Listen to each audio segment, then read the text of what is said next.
Hey, I think we're on. I want to welcome and thank you for joining us today for a discussion about the parallels between the incarceration during World War II and today. And we have three experts here who are working very hard trying to prevent this history from repeating itself, our very own history. Dr. Karen Korematsu, who you see with the red glasses, is the daughter of the late Fred Korematsu, who's famous, of course, for resisting the internment. And she is the founding executive director of the Fred T. Korematsu Institute.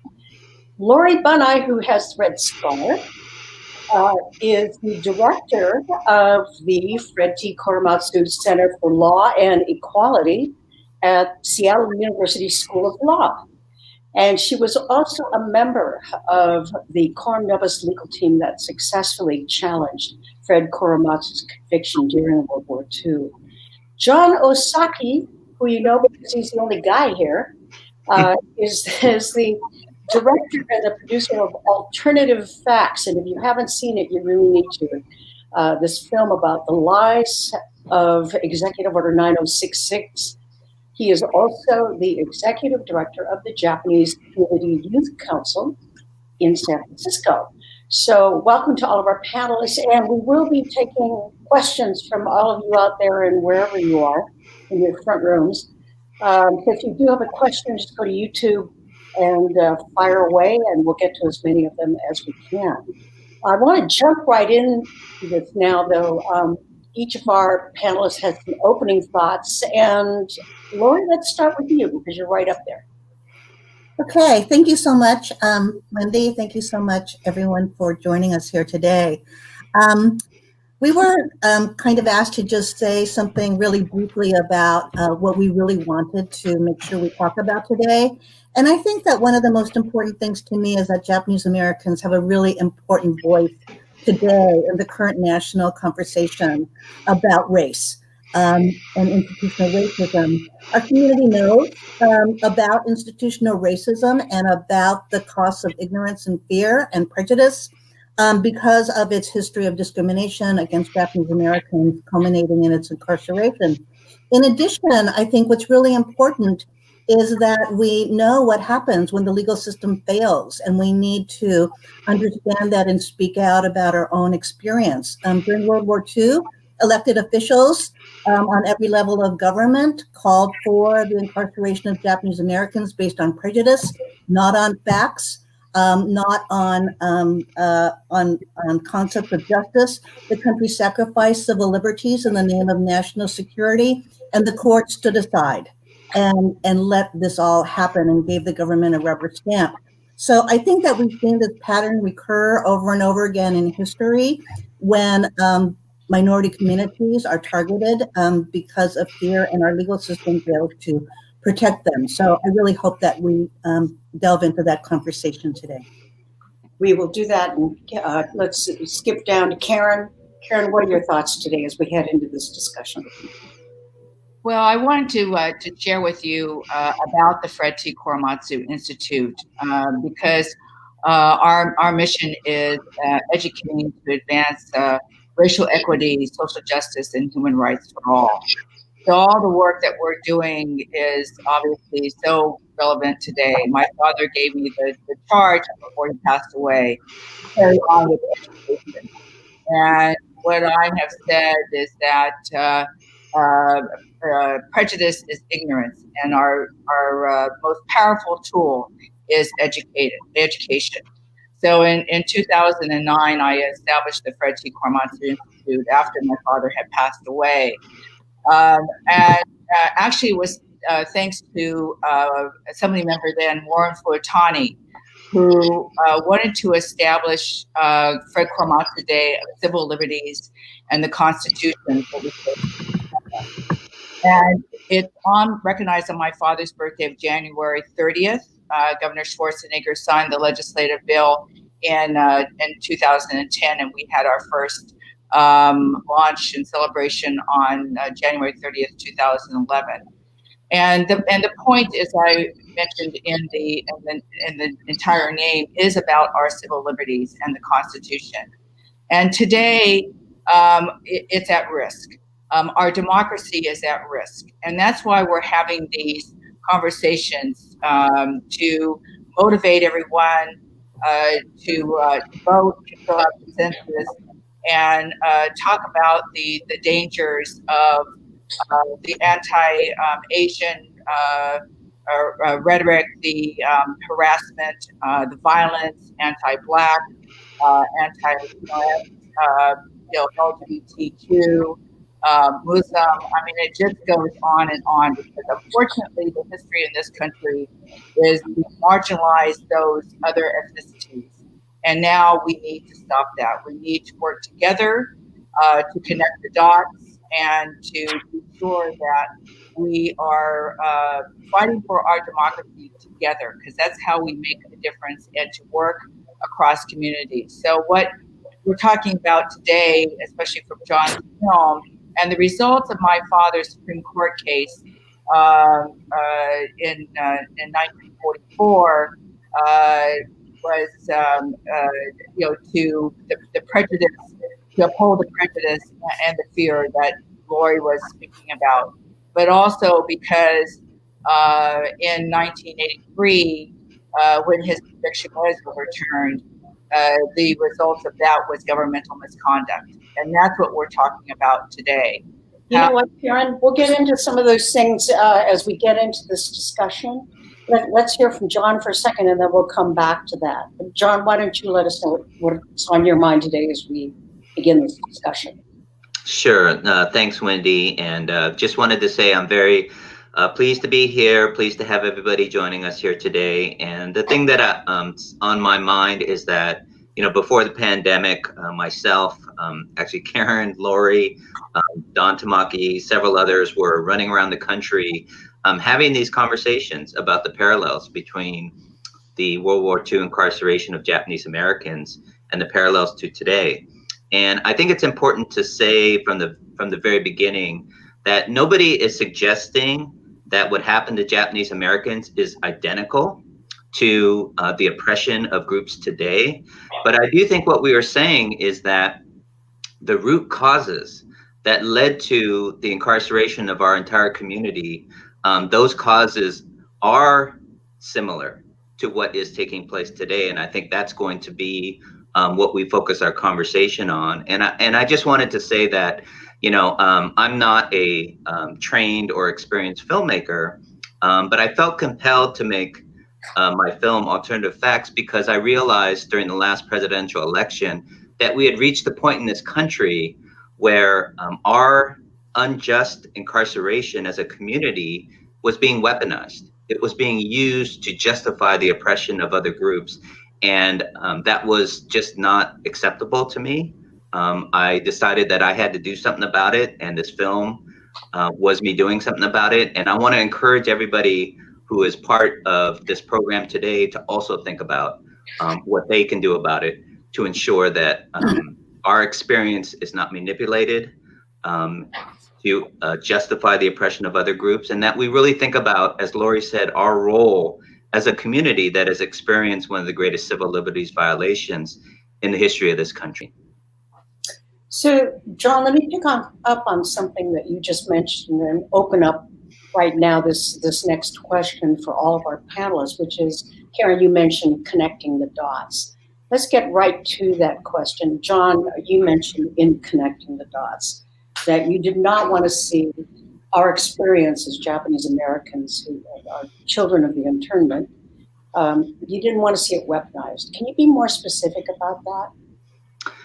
Absolutely. I think that Some of you may recall that in 2016, public officials and political pundits started to come forward and suggest that the incarceration of our community was not only justified, but it served as precedent for oppressive policies that should be put in place against, at that time, they were talking about Syrian refugees. And I think, this narrative of fear that Lori and Karen referred to is really one of the clearest parallels to what's going on today. And I just want to spend a little bit of time talking about those parallels, and that, if you saw my film, you know that, the incarceration of our community was really about politics, right? It was really about a political agenda, because every intelligence agency at the time, the FBI, the Federal Communications Commission, the Office of Naval Intelligence, unanimously concluded that Japanese Americans were not a threat to national security. And those findings were ignored. And they were ignored because they did not fit the political narrative of exclusionists at the time. They did not fit the political narrative of farmers who wanted the land, of Japanese farmers. And so ultimately what happened is those interest groups got to our politicians. And those politicians who were trying to placate their political bases got to the military. And that's really what the incarceration of our entire community was about. It was really about this political agenda. And I think that, what's very clear right now is that if the intelligence agencies of today, if their findings do not fit within the political narrative of our current administration, they get ignored. And leaders of intelligence agencies who do not fit into the narrative of our current presidential administration, if they do not go along with the political narrative, they get removed. And so I think that, right there, those are some of the, really, frankly, frightening parallels to what happened in 1942, what's happening today. And I think that this whole process of demonizing entire groups of people, making the public afraid of them, makes it possible to dehumanize them, makes it possible for us to enact policies that oppress them. And I think what's really taking place today that is so similar to what happened to our community is it's really a playbook. It's really a playbook of making people afraid of certain groups. And unfortunately, one of the really serious flaws in this country is that it was in 1942 and is still the case today, where it's okay to treat certain groups differently than others. And I think that's really at the root of a lot of what we are experiencing today. And so I just think it's really important to point out to this audience, to our community, and to others that, what was really behind the incarceration of our community, that hasn't gone away.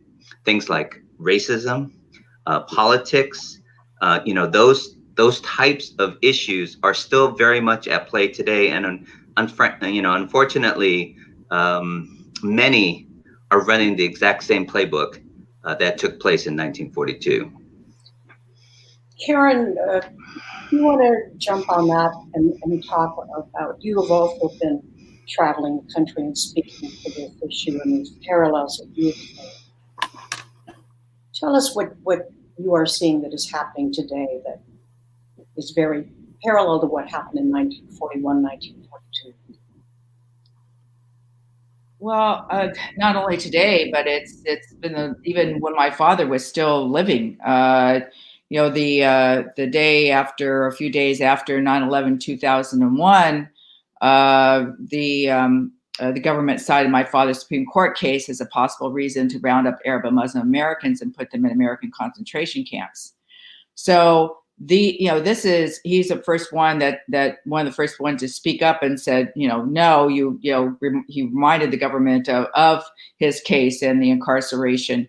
And that's why learning this history is so important, I might add, because we have to understand our history and know it, because it is repeated. We need to refer back to it, and because it seems like the government has a very short memory.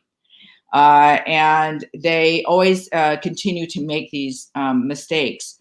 So, especially, I mean, the names have maybe changed, but the issues are still the same. The outright, racism and xenophobia is still what's so prevalent and alarming. I know we're going to talk about Trump versus Hawaii as an example of the Muslim travel ban, right? So this is kind of what happens along the way when there's no checks and balances. And so what people are crying out for is that kind of support, right? They've been crying out for that kind of support in addressing these types of racist issues. With Muslims alive, I remember correctly. On all of this, what are you hearing from them, from Muslims that you work with? Karen. Oh, I'm sorry. Wendy, I didn't hear you. You cut out. Oh, I'm sorry. I know that you have worked with the Muslim community, or people in the Muslim community, around this whole issue. What have you heard from them generally that reverberates in you? What I've heard from them is that they're afraid. And when they start sharing with me that their children are afraid to go to school because they're being bullied. And, especially during this time of ICE, everyone was afraid that if they went to school, they would be picked up, and then the children, and then they would never see their parents again. Or the parents would be picked up and the children would never see them again. I mean, it was kind of those different scenarios. So that was the biggest thing, was the fear, and not knowing what to do. I mean, fortunately, I will have to say that, in 1942, at the time of the Executive Order 9066, there were not the organizations around to speak up. And make the government accountable, to say, no, you cannot incarcerate a whole group of people just because they look like the enemy. At least now we have the different organizations across this country that are working together to help Muslims to fight those kinds of civil rights issues. And so that's what I'm seeing now, that there's more. I mean, even out of the Korematsu Center in Seattle, there's been a lot of work. So at least now that's what's happening. Well, speaking of Seattle, let's move to Lorraine Banai, who works at Seattle U. And actually, Lori, a lot of people who are tuning in right now may not know a lot about Coram Nobis. Maybe you can give us a little bit of background there and then tie it to what you see today. Sure. Let me give a little bit of background on the World War II cases, and then I want to talk about the World War II Japanese American incarceration cases, and then their later reopening and the Coram Nobis cases as a backdrop to the continuing relevance today. I really appreciate Jon's earlier comments about understanding the history of dehumanization of Japanese Americans, that one cannot understand the Japanese American incarceration or many of current events today without understanding that they're rooted in a long history of animosity and dehumanization of communities of color and immigrant communities. Japanese Americans, again, have a unique place to speak from because we share that history with so many current communities. Dehumanizing laws, exclusionary laws that prevented Japanese Americans from intermarrying, from owning land, from citizenship, all of these providing a backdrop to the bombing of Pearl Harbor and the country turning on the Japanese American community, as you all know. based on, because of this fear and this hysteria, the public called for the incarceration, the removal of Japanese Americans. President Roosevelt issued Executive Order 9066, which allowed military authorities to take any actions that they wished against anyone they wanted to take them against. And pursuant to that authority, these orders got issued. First for a curfew against Japanese Americans, then an order removing them, ordering them to leave the West Coast that ultimately resulted in their incarceration. So this audience probably is aware of a lot of that history, but let's jump forward to your lawsuit. Sure. So basically what happened, as Karen said, her father and two other men, Minyasu and Gordon Hibayashi, were arrested and convicted for violating these orders and convicted. The court said that there was military necessity for the orders, that the government had cause to do this. Horrible Supreme Court validation of this egregious wrong. Fast forward 40 years later, evidence was discovered by historian Peter Irons, Aiko Yoshinaga Herzig, that revealed what's explained in Jon's film, that the government lied to the Supreme Court, that there was, as Jon said, the government's own reports, intelligence reports said that there was no basis for incarcerating Japanese Americans, that DeWitt had written his original report that said that there was no basis, that there was not lack of time. Why I decided to remove the Japanese Americans is because no matter how much time you have, you can't tell a loyal Japanese from a disloyal one. Based on this evidence, legal teams were formed in Seattle and led by Catherine Banai and Rod Kawakami. Peggy Nagai led the Oregon team, Dale Minami led the San Francisco team, and we reopened the cases of the three men in the quorum nobis cases. Quorum nobis means error before us, so it seeks to correct an error that occurred before the court.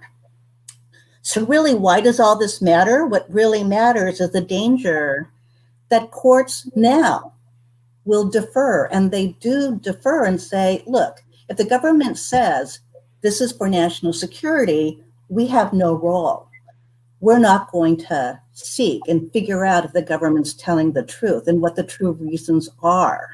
And this is the continuing threat today because it creates fertile ground for government misconduct, for government to manipulate the record, for government to hide its true reasons for doing what it's doing. And we'll return to this some more when we talk about Trump versus Hawaii. Well, let me just open up to all of you as we talk about these parallels today. Jon, you alluded to in this particular administration, we're seeing perhaps even more parallels than we have in prior years. You mentioned that, and I'm wondering if you can get into a few more specifics.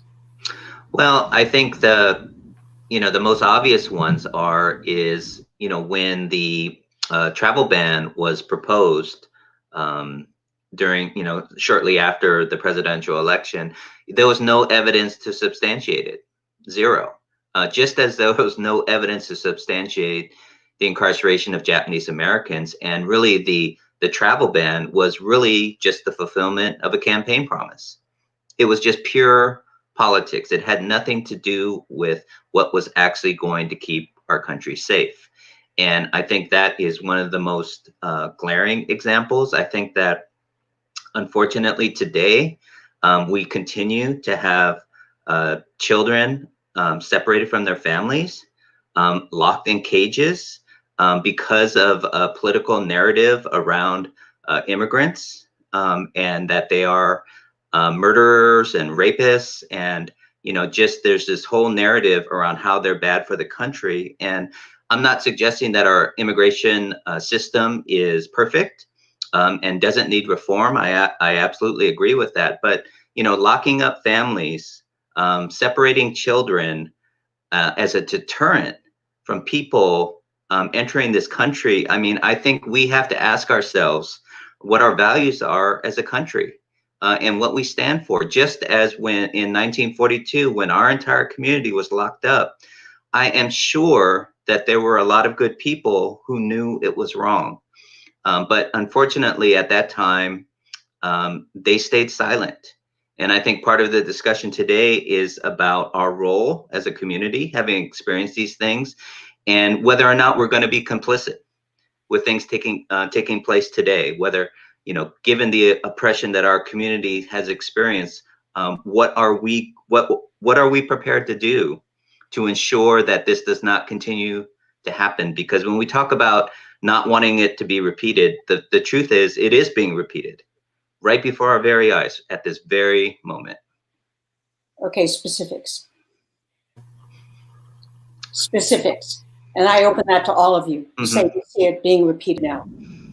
How about, well, actually, before we get to that, to bring it home to our experience, the experience of Asian Americans, can we roll the video right now that's produced by Stop Repeating History? And I think it will bring us very much to personally how this is affecting our families, our friends within the Asian American community. Let's roll that video and then let's come back. And John, we're going to pick up on this. Don't worry, I won't lose that train of thought.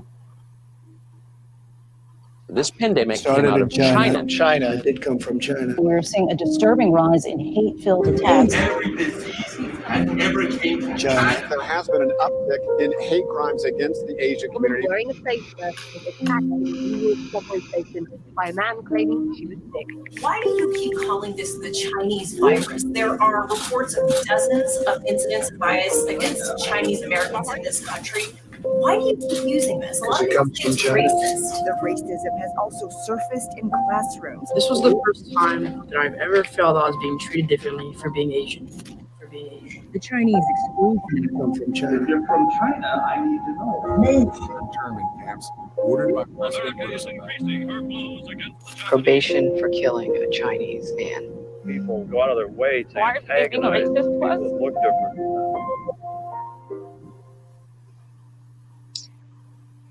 Okay, just so folks know that video was produced by StopRepeatingHistory.org, which check out their webpage sometime. But let me ask all the panelists and just open it up to all of you, your reactions to that video and what you're seeing today.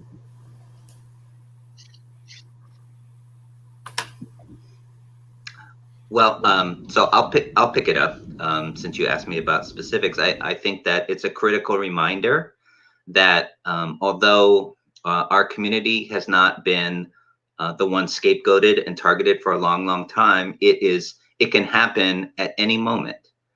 It can the animosity of this country can so easily be turned against us once again. And I think that is something we always have to be mindful of, that our education and our economic success is not going to protect us.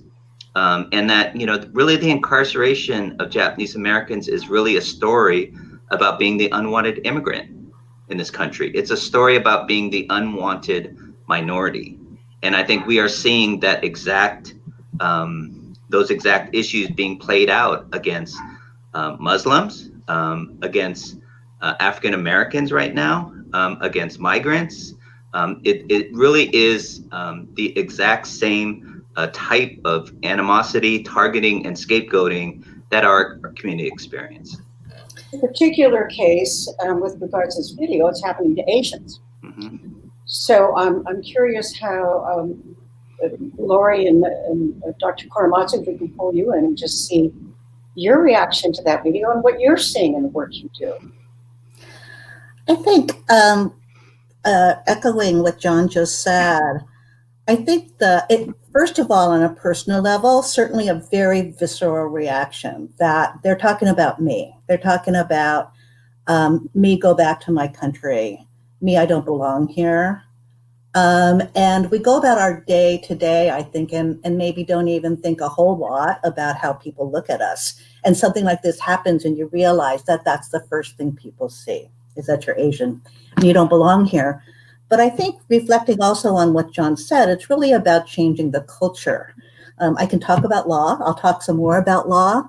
But really, in order to change things in this country, what Black Lives Matter is asking us all to do is to remember we have a culture that's been exclusionary against immigrants and communities of color since its inception. And unfortunately, it persists today. And that's what that video says. Just under the surface, just slightly under the surface, remains an animosity that casts immigrants and communities of color as different and dangerous and not belonging. And so I think that what that says to me is that even if you feel safe and even if you feel like you, quote, made it or you're okay, sometimes under the surface, sometimes not under the surface, as the video says, people are looking at you in a way that you don't belong. And we need to change the culture. We can't just change laws. Karen, you want to jump in there? And that's not going to come easy. There is no quick fix. We have a generation that sometimes gets a little impatient, but we have to all recognize it, for what it is, and to try to make that change. So it's not only recognizing those outright, racist kind of attacks. Even when I've been speaking over the years, people would say, oh, well, something like the Japanese American incarceration won't happen again. And I'm saying, you are fooling yourselves if you think that, because we're always on the edge. As Jon said, we can change the names and the faces, but the issues are still the same. The dehumanizing of different ethnicities. And so what I want to bring into this is that now we can all collectively do that. Because on a day-to-day basis, there's harassment, and there's an organization called Hollaback where you can go to them. They do bystander harassment training, and we can speak up. This is what my father said: to speak up when you see something wrong. Before, we've always been in our little different worlds, and keep to our own communities. We can't do that anymore. We need to work across communities. We need to uphold these outright racist attacks. And as Lori said, that's why Black Lives Matter is important. I think COVID also has really brought that to reality, because people are just so frustrated in general. But at least it's good that this generation, Gen X and millennials, are out there protesting, because that's what we need to do. Let me give both Jon and Lori had some things they wanted to say as well. Go ahead and jump in, you guys. Yeah, I just wanted to chime in, and I think that, to me, one of the important parallels is that I think as a country, we have to get back to demanding accountability from our government. And, unfortunately, in 1942, it was very convenient to blame Japanese Americans for the attack by, Imperial Japan. Just as today, it is very convenient to blame Asians for the COVID-19 pandemic. It's convenient to blame migrants and others for crime, and Muslims for terrorism. It's very easy to blame people for what's wrong with this country. And I think as a nation, we have to start demanding accountability of our leaders. It is not acceptable to continue to just blame people for what's wrong. What I am, and I hope others are prepared to do, is demand that they come up with solutions, that they talk about how to improve things, and not just point the finger, because that does lead to the targeting that you see that's going on right now, today, that you saw in that video. But Jon, one quick, well, not so quick perhaps, but a follow-up to that is many people have been trying to hold, let's be specific here, the president accountable for some of the statements he's made about Muslims, he's made about immigrants. at the border, and it hasn't been too successful. So I know we have an election coming up in November, but just shy of that, have you found any successful way to hold people accountable during this specific time in history, during our time right now? Well, I'll just speak quickly because I want to let Lori go. But I think that we have to continue to appeal to our own representatives, and they're the ones who have to keep the heat on. They have to put their feet to the fire and continue to speak out on our behalf. And that's really our most effective way to continue to demand accountability. And as you mentioned, in just a few months, we have probably the most consequential election that has ever taken place in my lifetime. And I think we have to think seriously about how important it is and how critical it is to ensure that we all participate. Yeah, we'll be getting more to specifics, or I'd like to get more specifics about what people can do. But Lori, jump in. Okay, I totally agree about holding our elected officials accountable. We have the power of the vote that elects, that affects our legislature and our courts. But one of the things I wanted to do was to return to, Wendy, your question about specifics. We need to stop repeating history. What does that actually mean? Like, what do we need to stop if people aren't sure about it? We've talked a lot about what the parallels are. And I guess what I want to say is, when people say we want to make sure this doesn't happen to anyone else again, a lot of people think we don't want an incarceration of 120,000 people based on race. That's not really just what we're saying. We certainly don't want that. But we're talking about something much broader, and I think people have to be able to see these issues much more broadly. That is, any targeting of any individual or any group based on their membership in a larger group, whether it's one person or 10 people, is wrong. So just solely based on membership, a certain religion or a certain race is wrong. In addition, for example, the incarceration of families and children and the separation of families, that Japanese Americans understand that. Another example, the government policy informed by racism and fear. So I guess and the failure of the courts to act. So I guess what I want to make clear is that when we say we don't want this to ever happen again, we're not really just talking about exactly what happened during World War II. And in fact, we can talk some more about Trump versus Hawaii if you'd like, but one of the things that the court said in Trump versus Hawaii is the Muslim ban isn't anything like what happened to Japanese Americans during World War II. This is an immigration issue. Japanese Americans were in the US.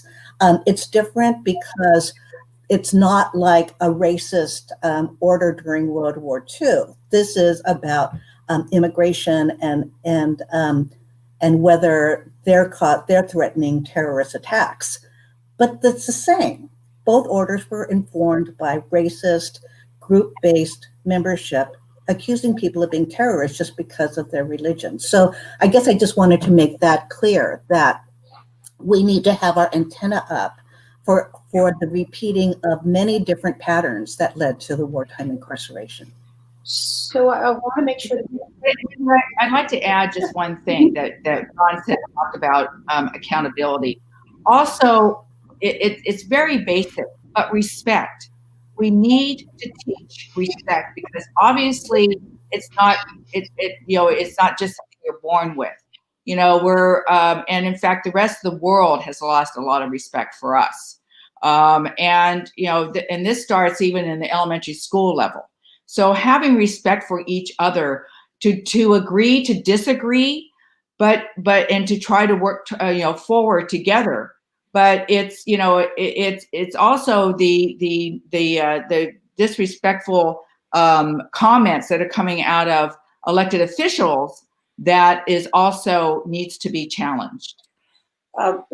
Speaking to that, actually, we're getting a question here from Ken Mochizuki. I'm assuming this is Ken Mochizuki, the author, actor, and filmmaker. And he asks, what constitutional protections are there for immigrants? What is going on at the southern border a violation of the Constitution? Laura, you want to take that? So I will tell you, I'm not a constitutional law scholar, nor am I a immigration law scholar. So I can't give you a definitive legal answer, but I will say that the whole area, this really calls in the whole area of immigration law, and immigrants are treated differently, and they're believed to have different lesser rights. That said, there are some minimum due process. There's a whole history of case law dealing with, well, can you base immigration decisions based on racism and things like that? So I'll say, as far as the legal aspect goes, I don't have a definitive answer. I'll say it's not terribly clear. Although, of course, there's vast power. The federal government has a wide berth with regard to immigration. I will also say that some of that case law harkens back to racist Supreme Court cases that said that the government has vast power over immigration because Chinese are known to be dirty and horrible, and so the government should have the power to leave these really horrible people out of the country. That said, I think not only do we have to be concerned, we still have to be concerned about government policy based on stereotype and fear, calling Muslims terrorists as a group, targeting Muslim majority countries. So I can't tell you exactly legally what's legal or not, but I think we have to have great concern about that policy. You know, because I want to make sure we have time for questions, because we have some good ones coming in now. I want to ask, first of all, of all the panelists, you've all mentioned the need to do these things, to speak out, to not let these things happen again, that these things are happening again. But the question, the most germane question may be, well, how do you do that? And that JAs have a certain moral responsibility because of our own history regarding this. Let me ask your thoughts on that. You know, what's our moral obligation and what do we do specifically, not just we need to do something? I think I would expand on my last answer to say part of this is about not just what's legal, but it's, as you say, what's moral and what's right from a standpoint of human rights and human dignity.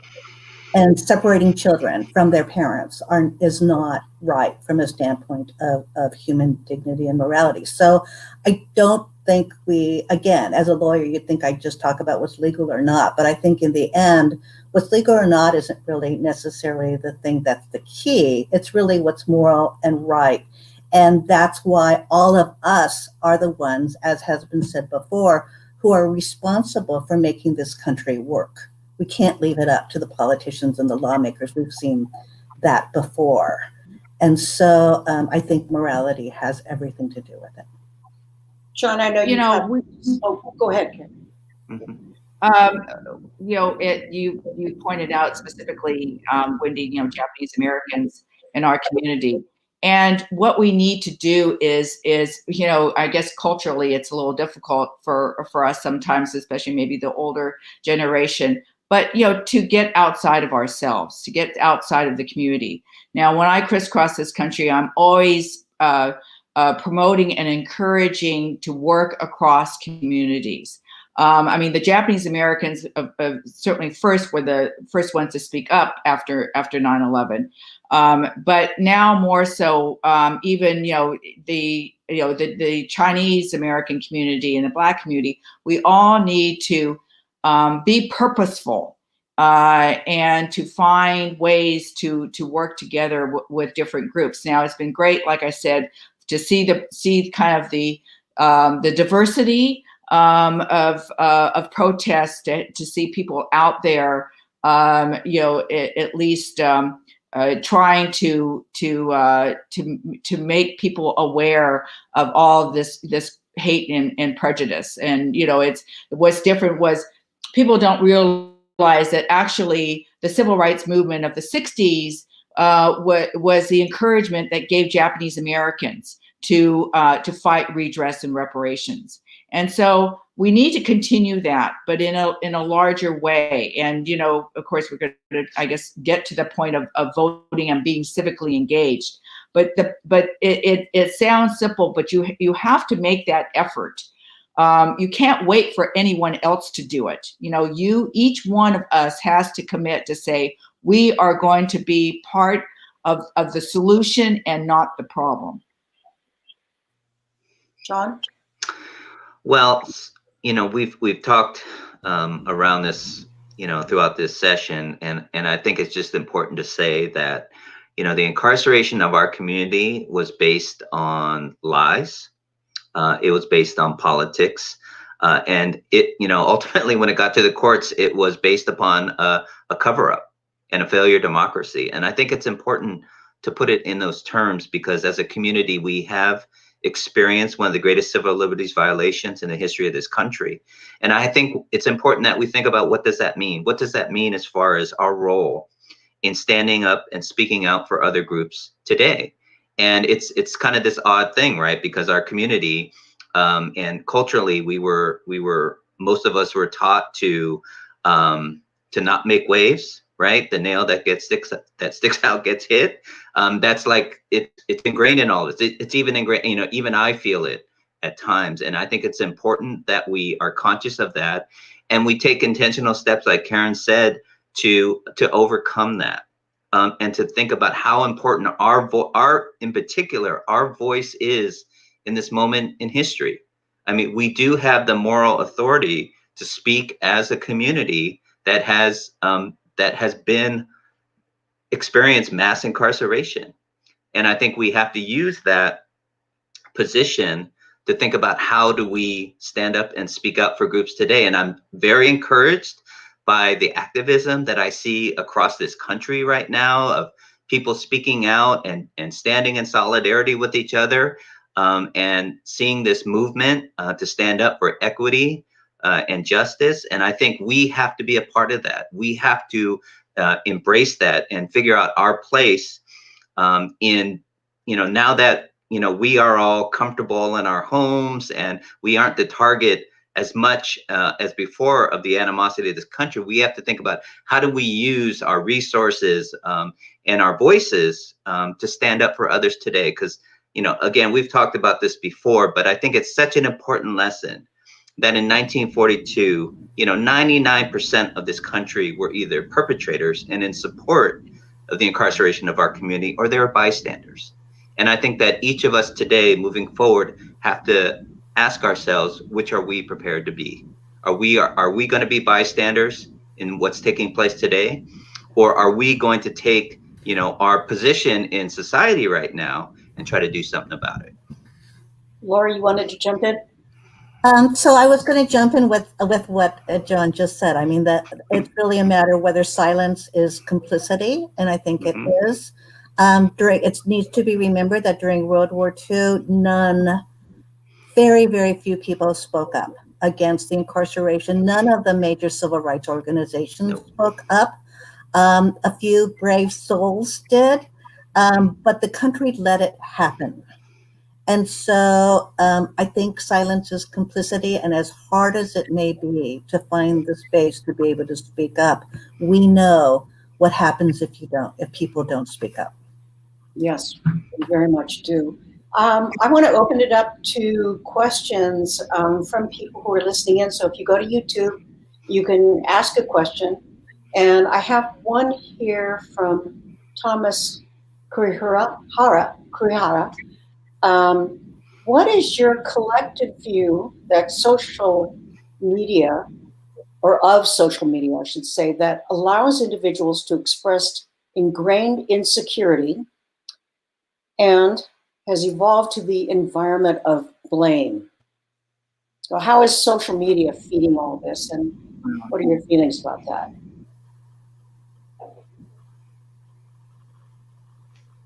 Okay. You should go ahead. I think it's obvious that it has. I mean, not how, but it has.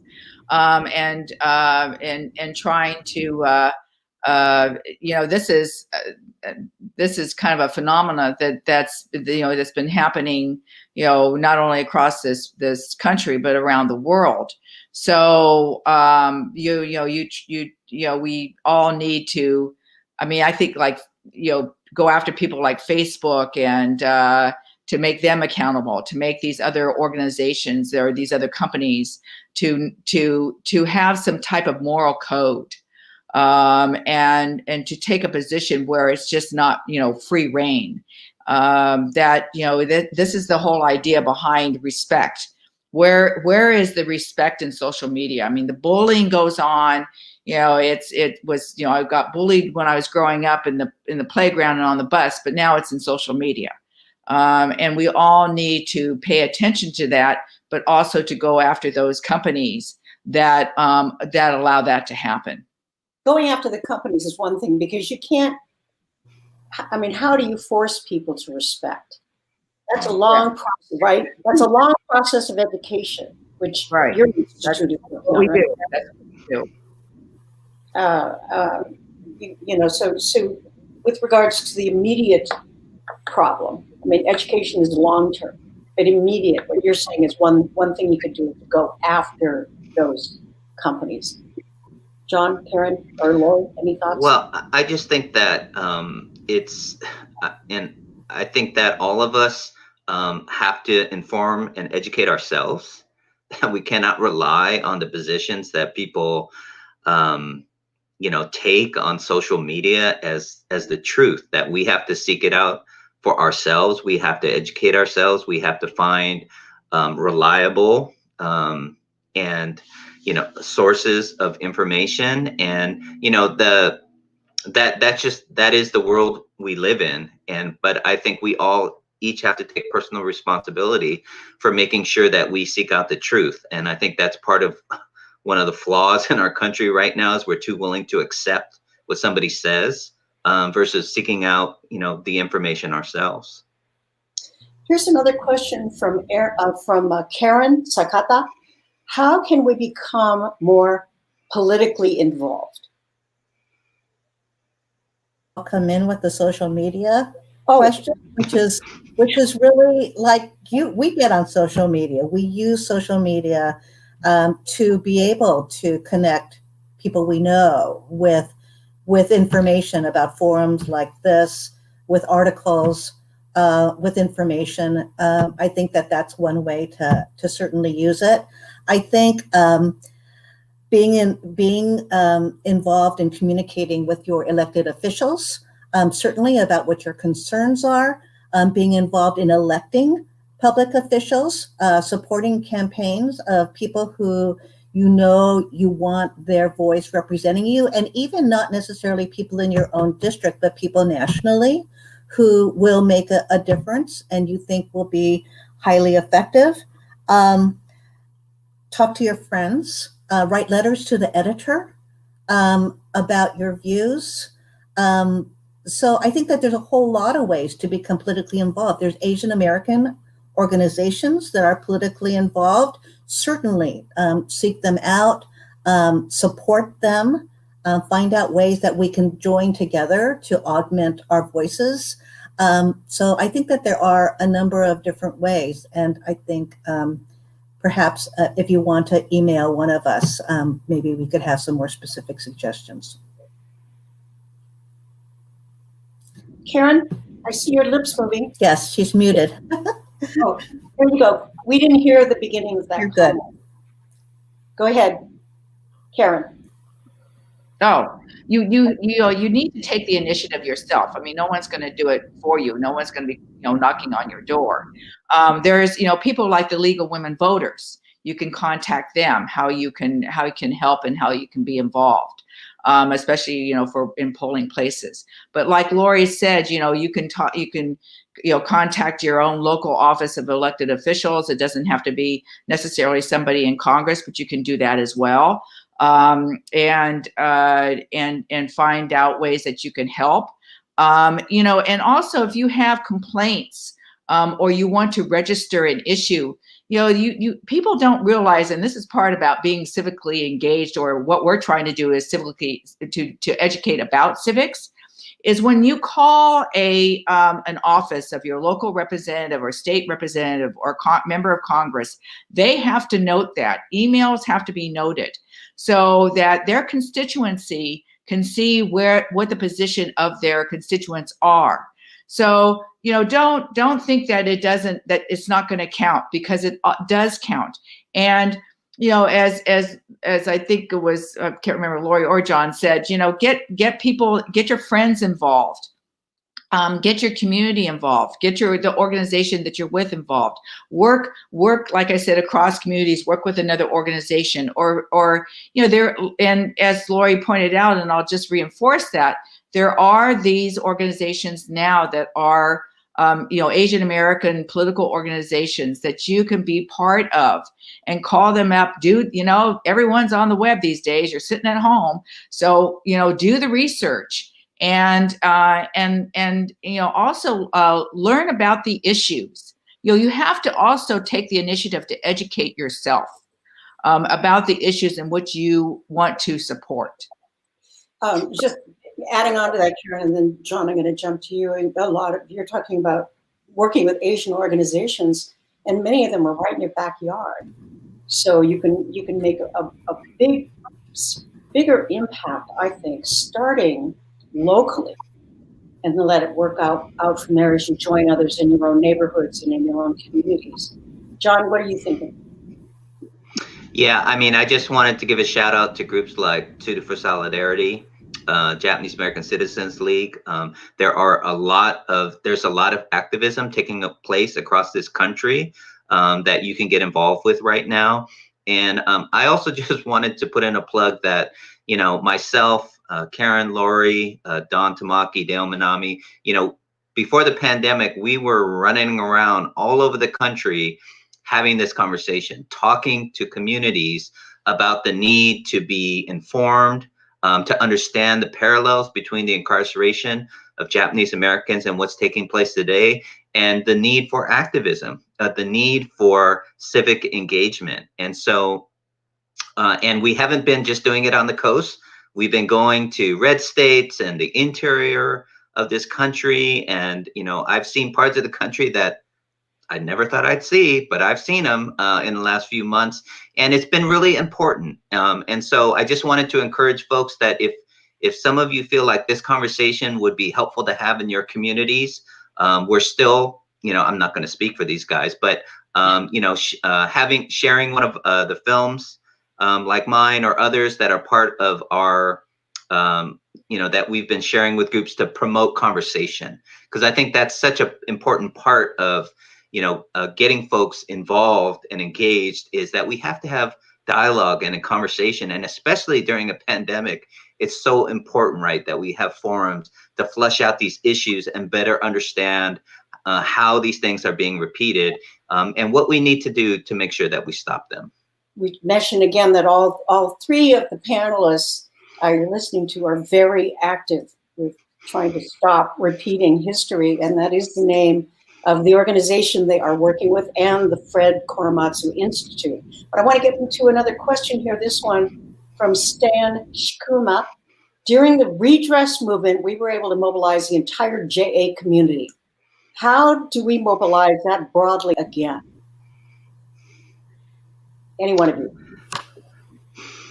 Well, I'll just say that I think an effort like redress is pretty daunting, right? I think it'd be a challenge to mobilize the entire community. Not saying that it can't be done, but one of the things that, I've been part of, I've been running a nonprofit in Japanese American community for over 20 years now. And one of the things I've been very adamant about is that one of the really important things that we have to be able to do is connect the organizations and groups within our own community and get them working together towards a common agenda. And that includes the religious institutions, the civic organizations, any place where our community gathers. We should be figuring out ways in which to connect ourselves, communicate with each other, and to try to get people moving together around a common issue. And, getting agreement in our community is not easy. I mean, I'm not going to sugarcoat it. It is a challenge, but I think it can be done. And, I certainly have been involved in that work and think that we can still make a lot of progress in that area. So I guess what I would say is that I think there's extraordinary value in bringing the Japanese American community together. Conversations like this are really, really useful to help us figure out ways we can act and commonalities we have with regard to current day issues. I also think what's really, really critical, as has been discussed earlier, is really coalition work, and really, in some ways, finding out the communities that need our support, so that instead of necessarily focusing on organizing ourselves, it's really reaching out to organizations like Black Lives Matter and the people who are really at the forefront of many of the current day conversations, and reach out and see what are ways that we can support you and what are ways we can ally with you. And thank you so much, Jon, for stating we are all here to be able, whatever we can do to support your communities, to support local communities nationwide, to help draw these connections and share ways in which we can support local communities. We'd love to do that. One thing I said, and I have to say, is the question earlier about how can we become politically engaged, run for office. Please. Oh, is this an announcement, Laurie? Yeah, right. We need our Asian American leaders, and actually not just Asian American leaders, but leaders who won't do the things that they did during World War II, who will be responsible, who will uphold the rule of law. We need them. You're needed. So please consider that. Here's a good question from Scott Hallmark. Do you feel the history that is currently taught accurately deals with the JA internment during World War II? Do you think a lack of, Jon's answer right there on his face, do you think a lack of cultural honesty contributes to how to the fact that America has not evolved much on this topic? Well, I'll take the education part, because that's what the Korematsu Institute does. We started off with just K through 12 education and curriculum. I mean, now it's expanded to, K through 16 and now public. But, I'll put in the plug for, parents now, especially because this was curriculum for teachers. And I work with the National Council for Social Studies Teachers, which is the largest social studies organization in the United States. And I've been speaking to their conferences, every year, and working with the curriculum, also with the different departments of education of each state. So I belong to a group called CS4, where we're trying to do that. It's slow because, you have to understand that each state has its own criteria and standards for their education. There's not a, one blank kind of policy. And so that's been, that's why I started this with 2009, 2010, to make sure that, the information was to teachers, because obviously it hasn't been in the textbooks. Now we still have a long ways to go, and we do this work through grants, and we're trying to evolve our curriculum. But now parents can go to the Korematsu Institute.org website and to fill out the form and access our materials online, so that because we realized that we had many requests just right after the lockdown. And so we're still making that accessible. We have a long ways to go, but that's where you want to support also, go back to elected officials, your boards of education. Pay attention to your board of education, who's on the board, what kind of curriculum are they supporting?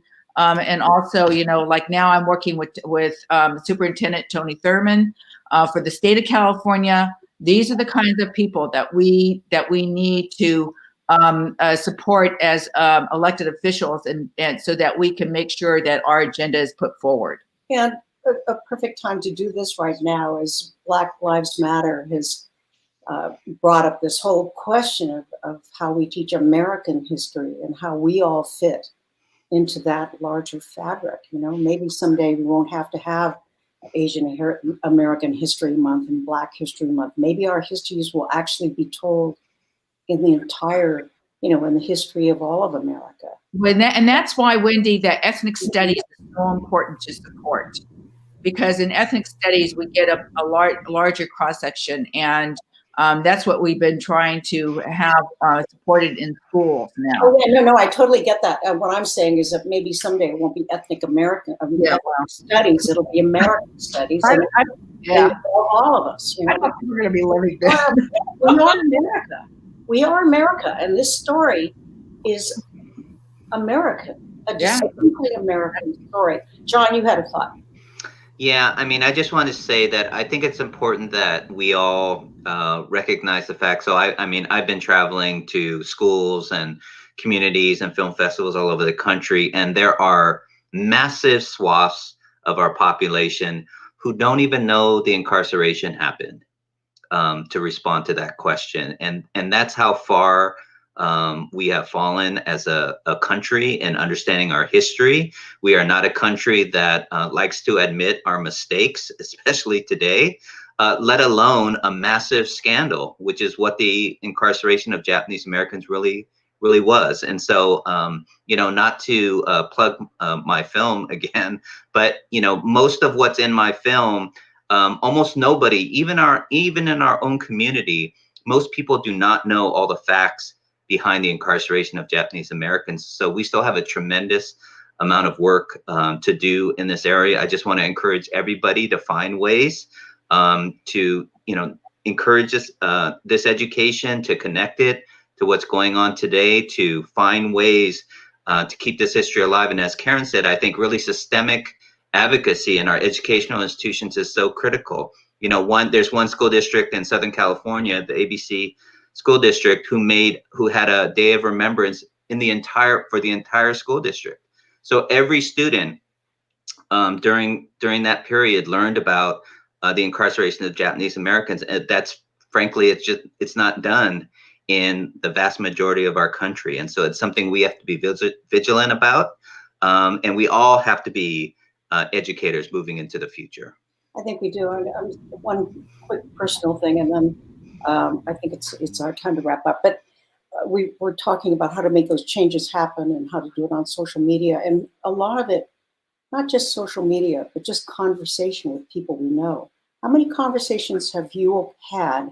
I mean, haven't you all had conversations since Black Lives Matter movement started about why you feel strongly about this and why this reverberates? I know that friends of mine who are not Japanese American, I've described how I felt growing up, really on the outside, you know, very much a second-class citizen. We grew up in the shadow of the internment and carried all of our parents' fears and their feelings about having their entire lives thrown apart because of who we were. And those feelings continue for generations. They don't go away because they take down the barbed wire fence. So just these personal conversations with friends or on social media about how we really feel. When you hear people talk about Muslims and the way they do it, you hear about these children being held in barbed wire or in fences, you know, in cages along the border, that it reverberates within Japanese Americans in a very distinctive way. I feel that, and I see that, I feel it in all of us that I've talked to. I want to thank all of the panelists for doing this today. What a wonderful project, this Tadaima, these ritual pilgrimages, and maybe someday we'll get to go back to our real life pilgrimages. But thanks all of you who are out there in your front rooms listening to this. And thanks again to our panelists, not just for being here today, but for the good work you do. Okay. And thank you, Wendy. Thank you so much, Wendy, and thank you everyone who came. Thank you. Karen and Jon. Thank you. Thank you too. Okay, thanks, Carmen.